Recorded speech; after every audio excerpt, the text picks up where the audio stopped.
Saudara, demi mengejar investasi untuk ibu kota Nusantara, Presiden Joko Widodo bertolak ke Uni Emirat Arab. Sebelumnya, Presiden mengungkap ada bos properti dari Uni Emirat Arab yang berinvestasi di IKN dengan nilai yang sangat besar. Pemerintah terus mengupayakan investasi asing untuk pembangunan ibu kota Nusantara. Hari ini, demi menjajaki potensi investasi di IKN, Presiden Joko Widodo bertolak ke Abu Dhabi, Uni Emirat Arab. Menurut Presiden, salah satu yang akan dibahas dengan pemerintah Uni Emirat Arab adalah soal investasi IKN. Jokowi juga mengklaim akan ada nota kesepahaman antar kedua negara. Siang hari ini saya dengan delegasi terbatas akan melakukan kunjungan kenegaraan ke Abu Dhabi, Persatuan Emirat Arab. Dalam 10 tahun terakhir, hubungan Indonesia dan Persatuan Emirat Arab meningkat dengan sangat pesat, terutama di bidang ekonomi dan investasi. Ya, beberapa nanti akan ada tanda tangan MOU B2B yang disaksikan oleh kedua pemerintah Uni Emirat Arab dan Indonesia.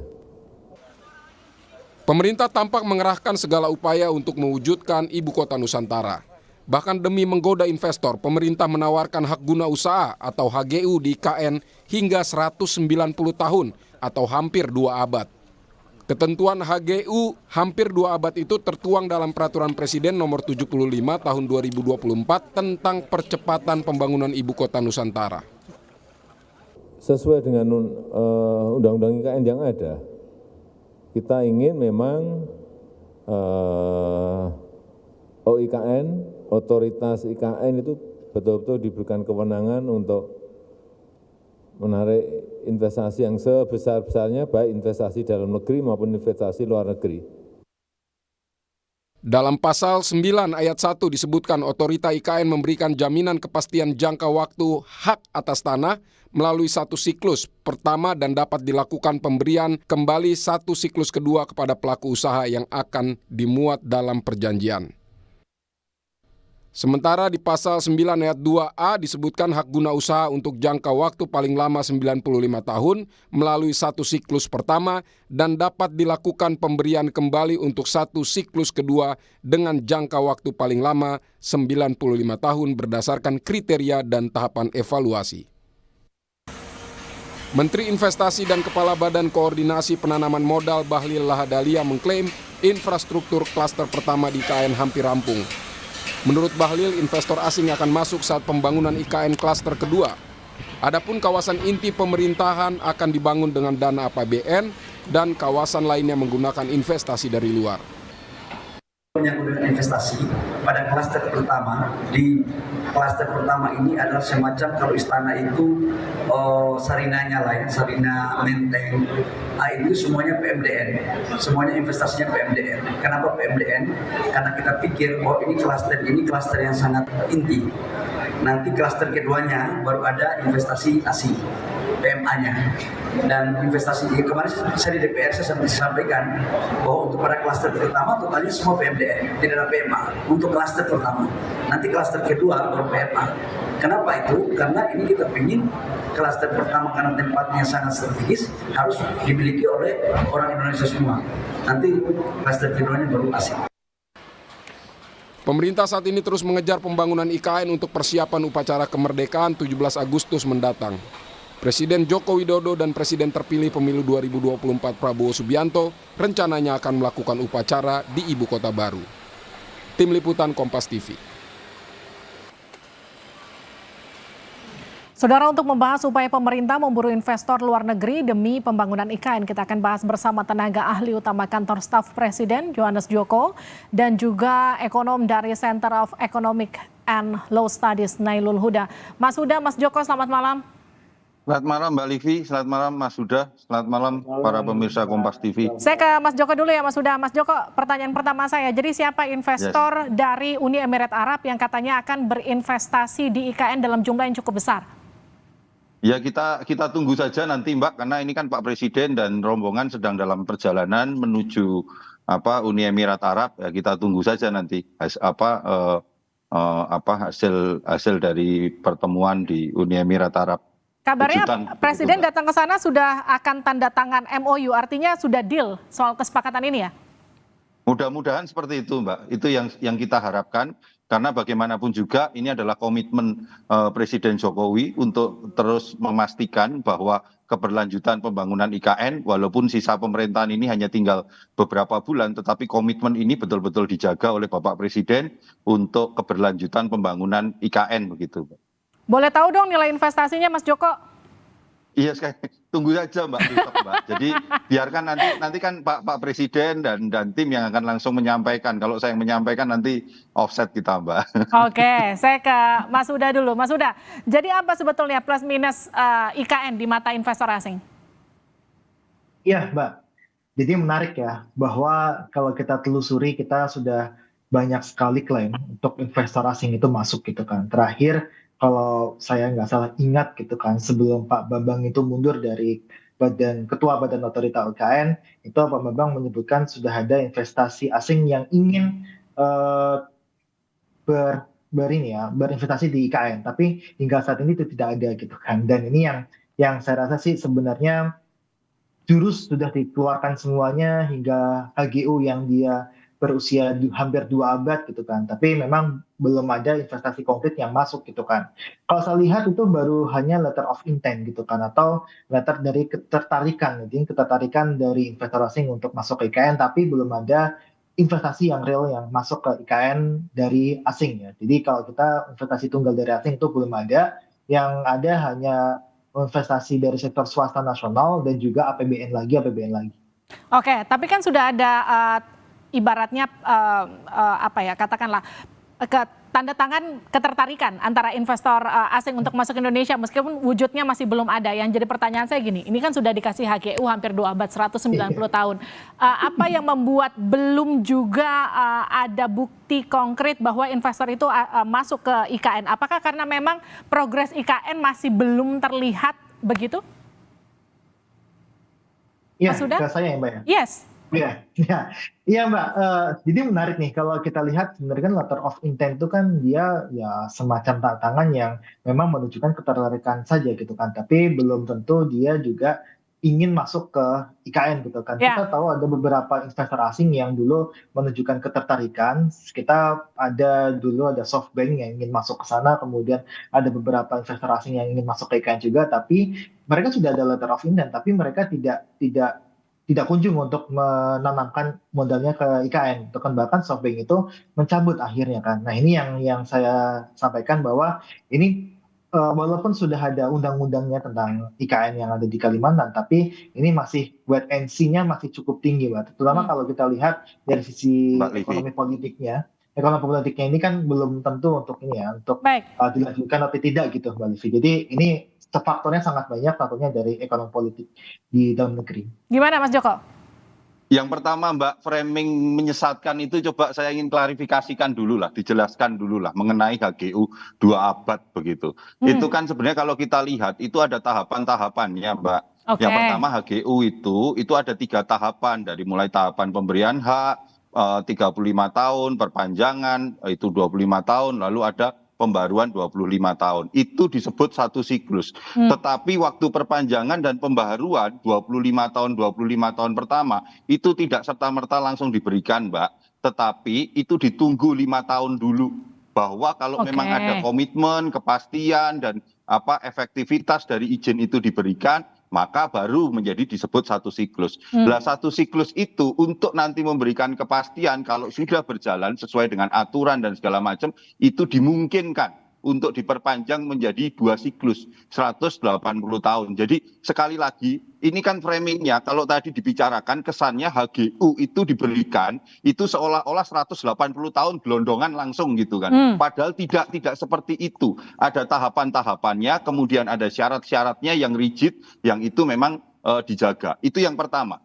Yang kedua Mbak, terkait masalah investor, ya tentu investor sampai hari ini memang belum bergerak, Karena apa? Karena seperti yang disampaikan juga oleh Pak Bahlil bahwa saat ini fokus pembangunan itu adalah di klaster pertama. Ya. Klaster pertama itu di kawasan inti pusat pemerintahan, di mana memang anggarannya sebagian menggunakan APBN dan juga masuknya investor pemodal dalam negeri. Jangan salah Mbak, sudah dilakukan kurang lebih 3 kali groundbreaking, nilainya juga tidak kecil, hampir sekitar 45 triliun. Artinya yang harus kita lihat, pembangunan ibu kota Nusantara ini bukan sesuatu yang bim salah bim dalam kurun waktu pendek harus jadi, tidak, tapi ini butuh waktu. Dan dalam waktu dan timeline itulah sekarang ini terus dikawal oleh pemerintahan Presiden Jokowi. Nah itu yang kemudian jadi pertanyaan saya, timelinenya itu kan beberapa kali mundur terus ya Mas Joko, seperti misalnya Pak Jokowi akan berkantor di bulan Juli, tapi Pak Jokowi sendiri katakan ini masih 15% secara keseluruhan ya, ini pernyataan Pak Jokowi baru saja. Gini, 15% itu kalau dilihat ibu kota Nusantara secara utuh seluruhnya, begitu, secara Mbak. keseluruhan. Yang keseluruhan, tetapi dalam tahapan kenapa Pak Presiden itu tanggal yang harusnya Juli ini berkantor di sana, tetapi itu tidak bisa dilakukan karena ada beberapa pembangunan teknis kecil, detail-detail kecil yang itu tidak bisa dilakukan karena kendala cuaca. Seperti yang disampaikan oleh Pak Menteri PUPR, Pak Basuki, bahwa dari misalnya 30 hari itu hampir hanya 8 hari saja yang terang, yang tidak ada hujan. Kita tahu sendiri musuh dari pembangunan konstruksi itu kan hujan, begitu Mbak. Ini hal-hal yang kecil, tetapi detailnya bahwa hampir kurang lebih sekitar 90% sarana tahap pertama untuk pembangunan kawasan inti pusat pemerintahan itu mudah-mudahan itu di Agustus itu sudah bisa terpenuhi semua, begitu Mbak. Sehingga artinya sebelum 17 Agustus Pak Jokowi akan berkantor di IKN? Kurang lebih seperti itu, karena tanggal 17 Agustus itu akan diadakan upacara kemerdekaan kita untuk pertama kalinya di ibu kota Nusantara. Oke, saya kembali ke Mas Huda. Mas Huda, jadi coba jelaskan ke saya atau ke kami semua kenapa kemudian IKN masih belum terlihat menarik, khususnya buat investor asing sampai meyakinkan mereka untuk menanamkan modalnya di Indonesia. Ya, yang pertama seperti ini Mbak. Jadi memang apa yang dikatakan oleh Bahlil itu kan ya kita nggak tahu ya apakah itu cuma klaim belaka, karena kalau kita lihat Presiden ke Amerika ketemu sama Elon Musk dan sebagainya, yang terjadi dia cuma jualan Starlink-nya aja gitu kan. Jadi ini yang harus diklarifikasi oleh Bahlil sendiri, yang dia sudah klarifikasi kan sebenarnya ada klaim investasi masuk, tapi sebenarnya dia terakhir dia mengklaim belum ada investasi asing yang masuk. Itu yang pertama. Terus kemudian yang kedua itu adalah ketika kita melihat bahwa ini loh untuk dibangun ring 1, kemudian baru ring 1 udah jadi, terus ring kedua dan sebagainya. Harusnya ketika ring 1 udah jadi, terus kemudian tahap kedua itu sudah mulai groundbreaking kan. Harusnya seperti itu. Harusnya ada investor yang masuk ketika sudah ada, oh ini loh udah mau jadi sebagainya, dan saya rasa sih itu belum terlihat dari investasi asing yang masuk gitu kan. Nah, kenapa saya bisa bilang dulu ya, saya pernah bilang bahwa ini proyek yang sangat ambisius dan berpotensi mangkrak gitu kan. Karena apa? Karena kalau kita lihat Mbak, ini kan sudah sekitar 75 anggaran APBN yang digelontorkan dan jatahnya hanya 15 triliun lagi gitu kan.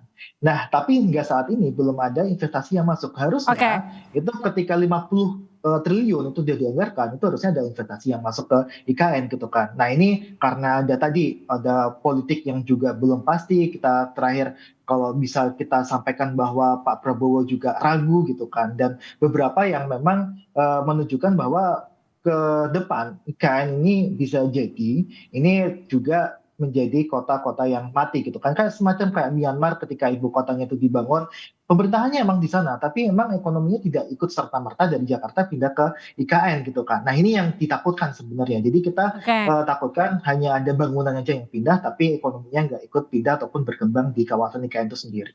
Nah kan gini, ada beberapa persepsi mungkin saja terkesan kita yang nggak sabar untuk melihat investor masuk ke Indonesia karena memang progresnya IKN juga masih terus berjalan begitu ya.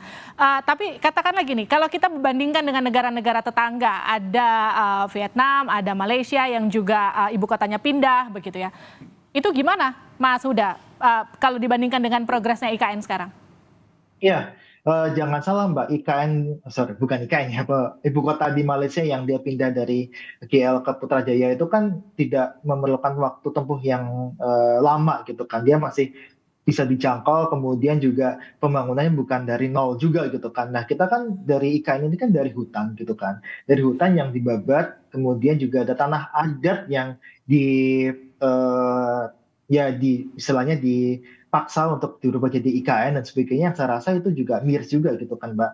Nah, makanya ini kalau saya boleh bilang gitu kan, ini bakalan jadi bangunan-bangunan pemerintahan. Tapi kalau untuk dia ekonominya pindah ke IKN, itu saya masih meragukan gitu kan. Bahkan kita bisa bilang bahwa nggak seperti yang berhasil untuk pindah IKN atau pindah ke IKN, tapi saya rasa hanya pindah pemerintahannya, tapi ekonominya akan tertinggal tetap di Jawa gitu kan.